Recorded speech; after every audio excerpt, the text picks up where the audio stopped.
스데반을 통해 증거되고 있는 하나님의 말씀 우리가 함께 살피고 있습니다. 주님께서 승천하시면서 말씀하셨던 것, 예언하셨던 것, 예루살렘, 유대, 사마리아 땅끝까지 이르러 내 증인이 될 것이다 하신 그 말씀이 이제 성취되는 과정을 우리가 사도행전의 순서를 따라 살피고 있죠. 지금 예루살렘에서 증인으로 살아가고 있는 하나님의 사람들을 우리가 함께 말씀으로 살피고 있습니다. 자, 예루살렘의 증인이 되게 하시는 것, 가장 중요한 성전 안에, 특히 공회에서 하나님의 말씀이 증거되고 증인으로 세워진다면 하나님께서 주님을 통해 예언하셨던 그 말씀 이렇게 성취됐구나 우리가 확인할 수 있는 거죠. 지금 하나님은 스데반을 세워서 공회 앞에서 예수님이 그리스도이심을 이제 증거하게 하고 있습니다. 7장 전체가 이 스데반이 증거하고 있는 메시지를 담고 있는데요. 전체 절 중에 스데반이 직접 복음을 전하는 그 절수를 따지면 한 52절 정도 됩니다. 그런데 그 52절 중에 27절이 모세에 대한 말씀입니다. 우리가 이제 오늘 17절 본문부터 살펴보게 될 텐데, 왜 예수님이 메시아이시다라고 하는 사실, 그리스도로 오신 분이었다라고 하는 사실을 증거하게 하시면서 모세에 대한 말씀을 이렇게 많이 하실까요? 자, 당시 유대 사회의 중심이 누구였어요? 중심이 모세였습니다. 왜냐하면 모세의 율법 이렇게 일컬었거든요. 그리고 그 율법에 의해 성전이 건축이 됐습니다. 그러니까 큰 두 개의 축이 뭐냐면 모세를 통해 주신 율법과 그리고 그것에 의해 만들어진 건축된 성전인 것이죠. 그러니까 이 두 가지가 유대 사회를 아주 견고하게 세우고 있는 기초였는데, 예수님이 어떻게 해서 십자가에 달리게 되셨나요? 바로 이 모세의 율법을 준수하지 않은 겁니다. 오히려 어떤 생각을 갖고 있었죠? 율법을 없애려 했다. 자, 우리 지난주 아침 묵상 기억나시나요? 주님께서 산상보험 말씀하시면서 율법을 완전케 하는 그 말씀에서 먼저 선제적으로 말씀하시잖아요. 내가 율법을 폐하러 온 줄로 생각하지 말아라. 어떤 생각을 하기 쉽다는 거예요? 예수님께서 완전하게 만들어 두신 하나님의 말씀, 온전케 된 하나님의 법을 제대로 이해 못하면 예수님 뭐 하러 온 사람이다? 저 율법 없애버리려고 한 사람이다 라고 이해할 수 있게 됐기 때문에 그랬죠. 그러니까 당시 공회를 중심으로 한 유대 사회는 예수님이 율법을 어긴 사람, 심지어는 율법을 없애려고 한 사람이라고 생각을 했죠. 자, 그건 결국 율법을 주신 하나님께 대적하는 자가 된 거. 그러니까 예수님을 제거해야 된다 생각을 한 겁니다. 또 하나, 예수님이 이 말씀하신 것 때문에 사실 큰 문제가 생긴 거예요. 뭐죠? 이 성전을 헐어라. 내가 사흘 만에 다시 지을 것이다. 이 말씀하셨잖아요. 이 성전, 건물 성전은 더 이상 의미가 없다는 사실을 주님 말씀하시고, 완성된 성전은 예수님의 몸으로 세워질 교회를 말씀하신 것인데, 당시 유대 사회는 이걸 그냥 받아들일 수가 없었죠. 더구나 공회는 더더욱 그랬습니다. 그러니까 예수님이 그리스도로 오셨다라고 하는 사실을 확인하려면 이 두 가지가 해결이 되어야 하는 거죠. 그래서 지금 이제 17절부터 27절에 해당하는 이 긴 말씀이 이 모세와 율법 그리고 성전과 관련된 말씀이 되겠습니다. 자, 오늘은 20절까지 해서 모세가 이 땅에 하나님의 뜻을 가지고 보냄을 받는 과정에 대해 주신 말씀인데, 이 말씀은 하나님께서 아브라함에게 약속하신 것을 성취하는 거였습니다. 그냥 일어난 일이 아니죠. 그러면 이 말씀을 제대로 이해하려면 우리가 다시 확인할 게 있습니다. 먼저 확인을 해야 될까요? 아브라함에게 하셨던 약속이 뭐였는지 이걸 한번 다시 정리할 필요가 있습니다. 자, 창세기 15장 5절부터 한번 읽어보죠. 그를 이끌고 밖으로 나가 이르시되 하나님을 우러러 뭇별을 셀 수 있나 보라. 또 그에게 이르시되 내 자손이 이와 같으리라.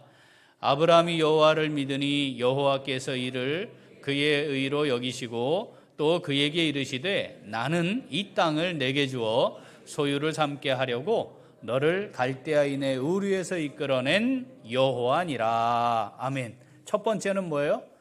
하늘에 있는 별들처럼 내 자손이 번성할 것이다. 창대케 될 것이다. 두 번째는 이 땅을 너와 내 자손들에게 줄 것이다. 이거 다시 한번 확인하신 거예요. 자, 15장 33절부터 읽습니다. 여호와께서 아브라함에게 이르시되 너는 반드시 알라. 네 자손이 이방에서 객이 되어 그들을 섬기겠고 그들은 400년 동안 네 자손을 괴롭히리니 그들이 섬기는 나라를 내가 징벌할지며 그 후에 네 자손이 큰 재물을 이끌고 나오리라. 아멘. 그런데 이 땅을 그 후손들이 차지하는데 그 사이에 과정이 있을 거래요. 뭐죠? 이방에 객이 되고 400년간 괴롭힘 당하다가 그 땅을 나오게 될 것인데 나올 때는 어떻게 나온다? 큰 재물을 이끌고 나올 것이다. 요게 하나님께서 아브라함에게 주셨던 언약인데, 약속인데, 자, 아브라함 죽었고 이삭 죽었고 야곱 죽었고 요셉 죽었습니다. 자, 야곱과 요셉 때에 이방 땅으로 왔죠? 우리가 지난번까지 그 말씀 살핀 거예요. 번성하려니까 땅도 좋아야 되고 사는데 어려움이 없어야 해요. 그래서 하나님이 요셉을 먼저 보내서 뭘로 만드시고 통치자로 만드시고 세계에서 가장 비옥한 땅인 나일강 유역에 있는 고센 땅을 준비해 놓으시고 야곱과 그 일족이 그쪽으로 이동해서 이제 자리를 잘 잡았습니다. 자, 17절 오늘 읽은 본문은 바로 그 다음부터 하나님이 어떻게 이 일을 성취하셨는가에 대한 기록을 담고 있습니다. 17절 읽어보겠습니다. 하나님이 아브라함에게 약속하신 때가 가까움에 이스라엘 백성이 애굽에서 번성하여 많아졌더니. 아멘. 처음 약속 그거죠. 하늘의 별처럼 많아질 것이다. 애굽에서 번성했대요. 그런데 하나님이 그 앞에 약속하신 때가 가까움에 이렇게 쓰세요. 그러면 지금 이 진행되고 있는 역사가 진행되고 있는 건데 세계의 역사가 진행되는 거잖아요. 세계의 역사가 진행되고 있는데 지금 이 역사는 하나님의 계획을 따라 하나님의 정하신 때에 아주 차근차근 진행되고 있는 것이다. 이 말씀 하시는 거죠. 약속하신 때가 가까워졌습니다. 번성하여 많아졌습니다. 이건 축하할 일이잖아요. 여러분, 우리가 번성하여 많아지면 좋은 거 아니겠습니까? 그렇죠? 잘 되고 형통하면 하나님 은혜가 있어요. 참 감사합니다. 하나님 복 주셨어요. 이렇게 할 만해요. 자, 그런데 번성하여 많아진 것 요것만 놓고 보면 그렇지만 지금 번성하여 많아지는 것은 무엇을 위한 겁니까? 무엇을 위한 거예요? 괴롭힘을 당하기 위한 겁니다. 지금 당장 우리 앞에 놓인 상황은 좋은 것일 수 있는데 그것이 그 다음 하나님의 때에는 괴롭게 되는 원인이 될 수도 있습니다. 반대로 지금 참 괴롭고 힘들고 고단한데 그것이 오히려 그 다음엔 하나님의 놀라운 은혜를 받는 통로가 될 수도 있고 과정이 될 수도 있다는 것을 놓치지 말아야 합니다. 그것을 하나님이 앞에 딱 기록해 놓으신 거예요. 그냥 된 게 아니고 그냥 되는 게 아니란다. 의미 없는 시간으로 지나가는 게 아니란다. 나의 때가 있는 거란다. 약속하신 때가 가까움에.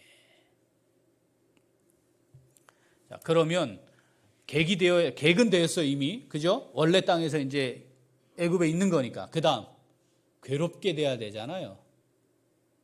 갑자기 어떻게 이런 일이 발생할까요? 18절 읽어보겠습니다. 요셉을 알지 못하는 새 임금이 애굽 왕위에 오르매. 여기 새 임금은 다르다 이런 뜻도 가졌어요. 그러니까 지금까지의 왕들과 다른 왕이에요. 그게 뭐냐면 왕조가 바뀌었어요. 반란을 통해서 새로운 족속이 권력을 잡은 거예요. 지금까지는 요셉도 속해 있는 그리고 아주 친화적인 셈족 족속들이 애굽을 통치했어요. 그런데 왕조가 바뀌었어요. 원주민, 애굽 원주민 족속이 정권을 잡은 겁니다. 그러면 새로 이런 왕조가 바뀌면 제일 먼저 하는 일이 뭐죠? 기존에 있던 세력들을 다 제거하는 거죠. 왜냐하면 다시 반란을 일으킬지도 모르니까. 왕자들끼리, 한 아버지 어머니 밑에서 태어난 왕자들끼리도 권력 다툼을 하다가 왕이 되면 제일 먼저 하는 일이 뭐죠? 자기 형제들이지만 다 제거하는 일부터 하잖아요. 마찬가지예요. 이건 족속이 달라져 버렸기 때문에 자기들의 족속에 의한 왕권이 확립되고 그런 나라가 견고히 세워지게 하려면 기존의 정권을 잡았던, 권력을 잡았던 사람들 제거해야 되는데 그 중심이 누구였냐 이 말이에요. 번성한 요셉의 자손들인 거죠. 요셉이 가장 존경받고 영향력을 가지고 있었던 통치자였잖아요. 그 후손들이 되는 겁니다. 어떻게 했을까요? 자, 19절 읽어봅니다. 그가 우리 족속에게 교활한 방법을 써서 조상들을 괴롭게 하여 그 어린아이들을 내버려 살지 못하게 할세. 지금 있는 사람들을 괴롭게 했어요. 우리가 잘 아는 것처럼 뭐 했죠? 노예로 삼아서 애굽에 건축하는 국가적인 일들을 하는 일에 노예로 삼아서 노동력을 제공하는 것으로 만들었어요. 그런데 그것으로 끝나지 않고 뭐 했대요? 아이들을 죽이는 겁니다. 남자아이는 다 죽이는 거예요. 더 이상 이 족속이 유지되지 못하도록 하려고 시도한 겁니다. 자, 이건 국가적인 차원의 세계사 역사의 흐름인데 지금 이 상황을 주관하는 이가 누구다? 하나님이시다는 겁니다. 왜 지금 하나님이 이렇게 하고 계시다고요? 하나님이 약속하신 것을 이루어가기 위함입니다. 수많은 시간들이 있어요. 수많은 시간들이 우리의 삶에 주어지고 그 시간들이 흘러갑니다. 그런데 그 시간을 관통하고 있는 중심은 하나님의 시간, 하나님의 때다. 우리 지난주 말씀 기억하시죠? 하나님이 정하신 때에 하나님의 뜻을 이루어가는 하나님의 시간으로 역사는 진행되고 있는 겁니다. 약속하신 때가 가까움에. 자, 20절 읽어보겠습니다. 그때에 모세가 낳는데 하나님 보시기에 아름다운지라 그의 아버지의 집에서 3달 동안 길리더니. 여기에 또 나와요. 그때에. 그냥 많은 아이들이 태어나는 때입니다. 모든 사람들에게 주어진 때입니다. 아무도 태어나지 않는데 모세만 태어난 게 아니지요. 그렇죠? 수많은 아이들이, 남자아이들이 태어났습니다. 그런데 바로 그 때에 하나님의 때가 시작이 됐다는 거예요. 네, 모세가 태어나게 된 겁니다. 다 죽임당하는 그때 모세는 살림받았습니다. 보호받았습니다. 모세가 지가 했나요? 내 이대로 있으면 나는 그냥 버려져 죽임을 당하는구나. 살아야겠다. 전혀 아닙니다. 이 땅에 보내신 것도 하나님이시고 모세를 보호하신 것도 하나님이시고 모세를 살려내어 사용하신 분도 하나님이십니다.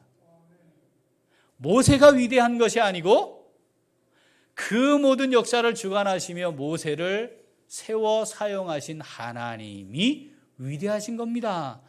모세가 아니었다 이 말이죠.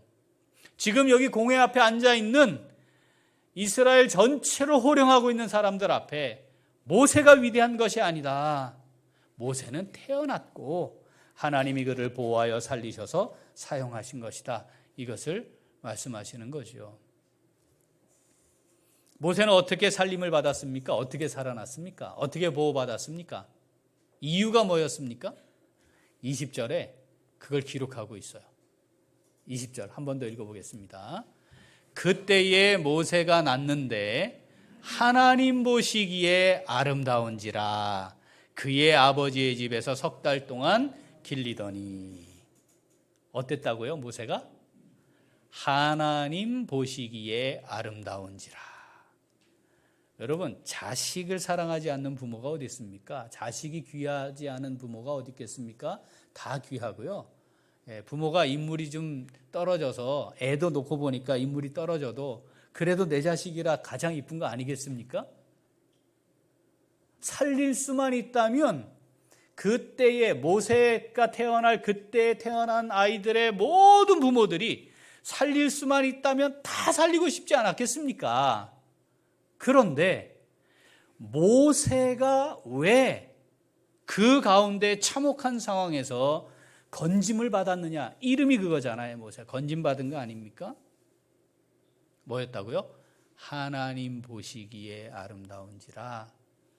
믿음의 관점으로 모세를 보고 하나님의 관점에서 모세를 보고 생긴 것이 아름다웠다는 뜻이 아니고 하나님의 특별한 뜻이 있음을 믿음으로 보았다는 겁니다. 하나님 보시기에 아름다운지라. 모세의 부모는 믿음으로 모세를 보고 어떻게 했대요? 3달 동안을 길렀답니다.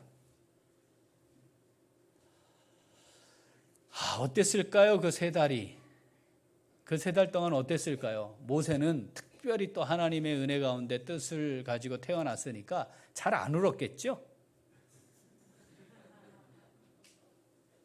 아니 하나님 기왕에 하나님 마음대로 하실 수 있는 분인데 전능하신 능력으로 모세는 3달 동안 한 번도 안 울게 하실 수도 있잖아요.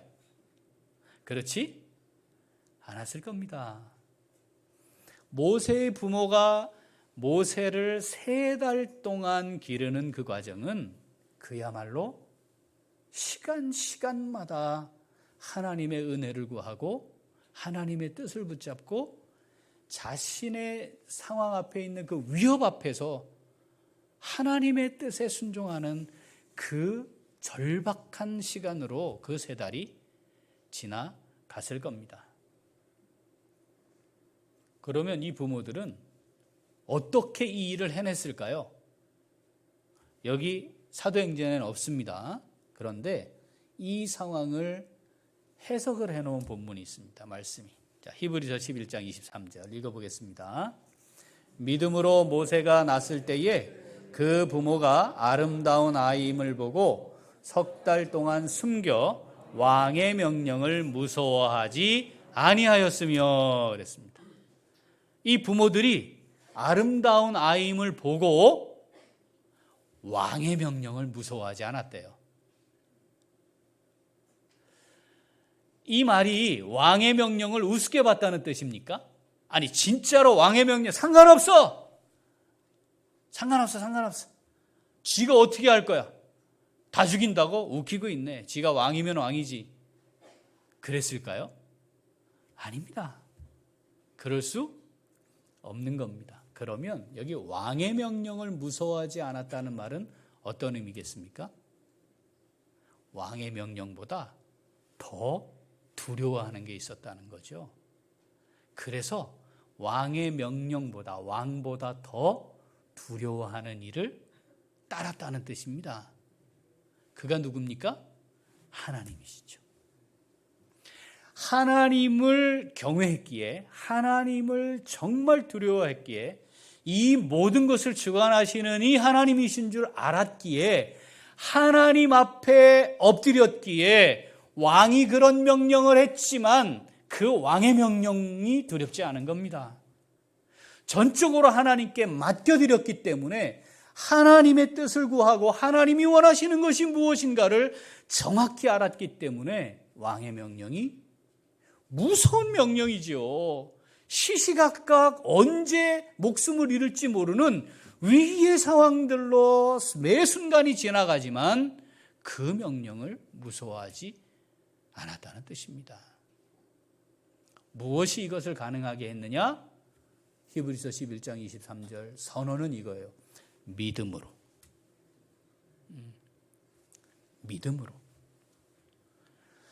믿음으로 하나님을 향해 믿음으로 행한 것이 나타난 모습은 뭐예요? 아이가 아름다운 것을 볼 수 있었고 왕의 명령을 무서워하지 않을 수 있었다라고 말하는 겁니다. 사랑하는 우리 귀한 식구들, 우리 다 하나님을 믿는 하나님 백성들인 줄 믿습니다.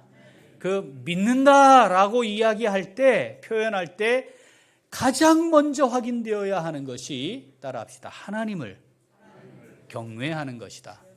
네, 하나님을 경외하는 겁니다. 내가 지금 하나님 앞에 있습니다. 하나님, 제가 하나님 앞에 있습니다. 제가 하나님 두려워합니다. 제가 사람은 위장해서 속일 수 있고 얼마든지 나의 모습을 바꾸고 그럴 수 있지만, 그러나 하나님, 제가 지금 하나님 앞에 있습니다. 하나님 다 아시고 다 보시고 다 들으시고 하나님 앞에 숨기거나 감출 것이 없습니다. 제가 지금 하나님 앞에 있습니다. 이 고백인 거죠. 그게 하나님을 경외하는 것입니다. 모세를 하나님의 은혜로 받은 모세의 부모들은 이 모세를 향한 하나님의 뜻을 믿음으로 보고 최선을 다해 하나님의 그 뜻에 아주 단순하게 순종한 겁니다. 얘가 울면 어떡하나, 어떻게 얘를 어떻게 키울 수 있나, 얘만 있는 게 아니잖아요. 모세 혼자만 있는 게 아니잖아요. 이미 형도 있고 누나도 있잖아요. 그 또 어린데 이걸 어떻게 할까요? 많은 것들을 생각하면, 그러다 걸리면 모세뿐 아니라 우리가 다 죽을 텐데, 이런 많은 것들을 생각을 하면 할 수 없습니다. 그런데 이 모세의 부모는 믿음으로 하나님을 경외하여 하나님의 뜻을 귀하게 이루는 데 쓰임받는 선한 도구가 되었던 것입니다. 사랑하는 우리 귀한 식구들, 하나님을 경외하는 모세의 부모에게 주셨던 믿음, 같은 믿음을 우리에게 주신 줄 믿습니다. 그러니까 그 믿음으로 하나님 앞에 서야 합니다. 상황들이 있을 때, 순간들이 우리에게 다가올 때 그 순간 하나님 앞에 서야 합니다. 그래서 하나님 원하시는 것이 뭔지, 하나님 뜻은 어떤지, 여기에 하나님께서 어떻게 하기를 원하시는지 두렵고 떨림으로 하나님 앞에 서서 하나님의 뜻을 구해야 하는 거죠. 오늘 이 말씀을 우리에게 기록하여 주시면서 하나님 우리에게 동일하게 말씀하는 겁니다. 예, 너의 인생 내가 주관하는 거야. 믿지? 여기 우리 아멘 해야 하지 않겠습니까? 그렇죠? 우리에게 하나님 그렇게 지금 말씀하시는 거예요. 예, 내가 말이다, 아브라함에게 했던 수백 년 전에 했던 그 약속, 세계 역사를 주관하면서 나의 때를 통해 지금 이루고 있잖아. 내가 너의 인생도 내가 주관하는 거란다. 예, 내일 네 거 아니야, 내 거지. 그런데 말이다, 내가 너와 함께 할 거야. 우리 그 하나님을 믿는 거 아니겠습니까? 그리고 우리에게 말씀하는 거죠. 그러니까 나를 경외하면 좋겠다.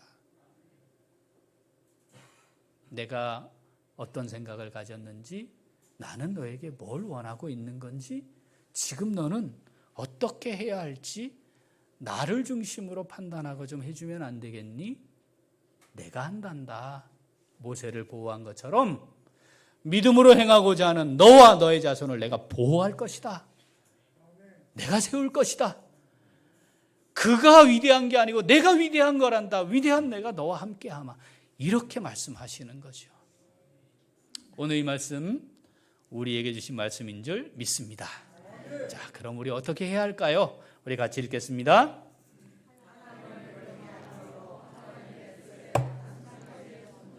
한 번 더. 하나님을 경외함으로 하나님의 뜻에 단순하게 순종합니다. 믿음으로 행한다는 것은 하나님을 경외한다는 것과 같습니다. 하나님을 경외한다는 것은 계속 살피는 거예요. 뭘 살펴요? 하나님의 뜻이 무엇인지, 하나님이 정말 뭘 원하시는 건지, 지금 이 순간 나는 하나님의 뜻대로 하는 게 뭔지에 대해 깊이 엎드려 하나님의 뜻을 구하고 기도하고, 그 하나님의 뜻이 확인되면 따라합시다. 단순하게 순종하자. 이 단순하게가 중요해요. 단순하게. 우리가 막 복잡하거든요. 우리의 생각이 뭐가 많거든요. 그런데 하나님의 뜻에 단순하게 순종해 보는 겁니다. 그러면 그 뒤에 하나님이 알아서 하시는 거죠. 자, 모세의 부모들이 믿음으로 그렇게 했다는 거예요. 그래서 모세가 살아남았고 하나님의 위대한 역사를 모세를 통해 이루어 간 거야, 이렇게 말씀하시는 거죠. 자, 그런데 오늘 사도행전에는 등장하지 않는 이 모세의 출생 사건, 이 상황에 아주 중요한 인물들이 또 있습니다. 출애굽기 1장 15절부터 한번 읽어보겠습니다. 애굽 왕이 히브리 산파 시브라라 하는 사람과 부하라 하는 사람에게 말하여 이르되 너희는 히브리 여인을 위하여 해산을 도울 때에 그 자리를 살펴서 아들이거든 그를 죽이고 딸이거든 살려두라. 그러나 산파들이 하나님을 두려워하여 애굽 왕의 명령을 어기고 남자 아기들을 살린지라. 이 산파들이 하나님을 믿었더니 그들도 어떻게 했대요? 애굽 왕의 명령을 어겼는데 뭐 때문에 그걸 어길 수 있었다? 하나님을 두려워하여. 자, 18절 읽어봅니다. 애굽 왕이 산파를 불러 그들에게 이르되 너희가 어찌하여 이같이 남자 아기들을 살렸느냐? 산파가 바로에게 대답하되 히브리 여인은 애굽 여인과 같지 아니하고 건장하여 산파가 그들에게 이르기 전에 해산하였더이다 하매 하나님이 그 산파들에게 은혜를 베푸시니 그 백성은 번성하고 매우 강해지니라. 그 산파들은 하나님을 경외하였으므로 하나님이 그들의 집안을 흥왕하게 하신지라. 아멘.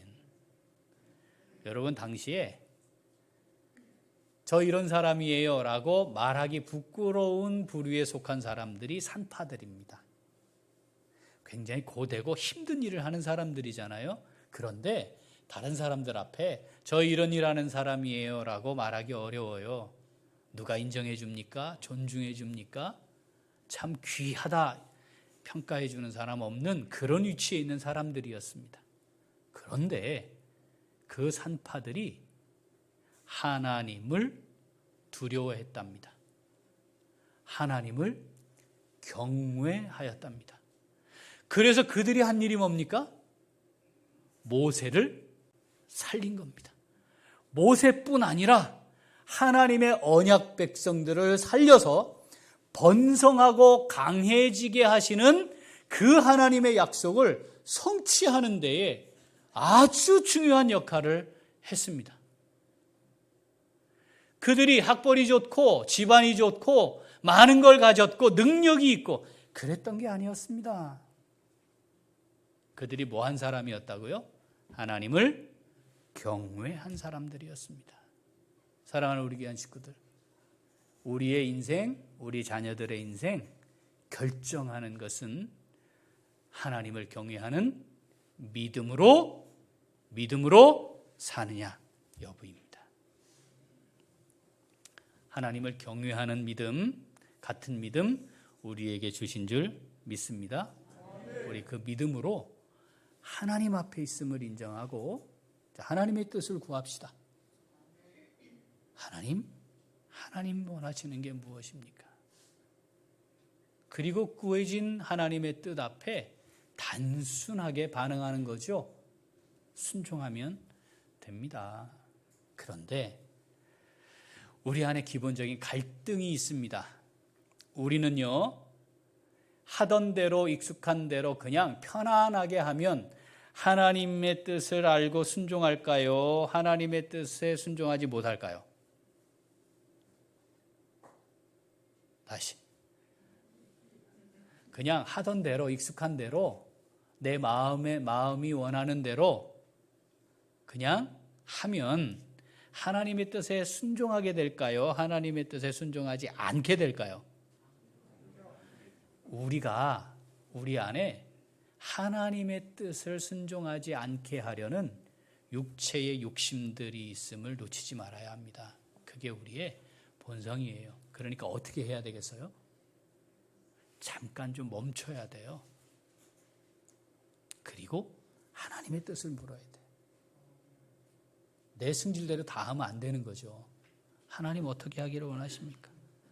이게 하나님 앞에서 믿음으로 살아가는 사람들의 늘 놓치지 말아야 하는 삶의 기본 원리입니다. 하나님의 뜻이 뭔지 잘 모를 때가 있어요. 어떻게 해야 돼요? 막 이것만 반복할 수밖에 없는 정말 힘든 때가 있어요. 그러면 그때는 좀 멈추는 거예요. 그런데 그렇지 않으면 내가 하고 싶은 대로 하게 될 가능성이 매우 높습니다. 그게 우리예요. 그런데 하나님의 뜻을 깨달았어요. 알았어요. 그렇게 하는 거죠. 그런데도 우리 안에 갈등이 있습니다. 어떤 갈등? 하기 싫을 때 있거든요. 네. 하나님의 뜻인지 아는데 하기 싫을 때 있어요. 우리 안에. 그걸 또 해야 돼요. 제가. 하나님 제가 또 손해봐야 돼요. 제가 또 힘들어야 돼요. 또 제가 고통당하는 그 상황에 또 놓여야 돼요. 하나님 제가 또 참고 인내해야 돼요. 이런 갈등들이 있을 수 있어요. 어떤 때는요. 내가 쥐고 있는 거, 내가 갖고 있는 거 내려놔야 할 때도 있기도 해요. 우리 그 갈등 경험하잖아요. 그럴 때 다시 붙들어야 합니다. 믿음으로 바로 그때에 깨달아진 하나님의 뜻에 단순하게 이후에 일어날 모든 상황 사건들은 누구에게 맡기고? 하나님께 맡기고 지금 이 순간 하나님 뜻이 그러함을 제가 믿고 하나님 제게 말씀하신 대로 저는 그냥 순종하겠습니다. 제가 믿음으로 해야 할 일 하겠습니다. 그렇게 하는 거죠. 그러면 하나님께서 그때에 모세가 난 것처럼 약속하신 때가 가까움에 하나님이 번성하게 하신 것처럼 하나님께서 하나님이 하기를 원하시는 하나님의 위대한 일들을 하나님의 때에 이루어 가실 줄로 믿습니다. 믿음으로 섭리하시는 하나님 경외하며 살아갈 수 있는 우리 모두가 될 수 있기를 간절히 소원합니다. 아멘. 기도하겠습니다.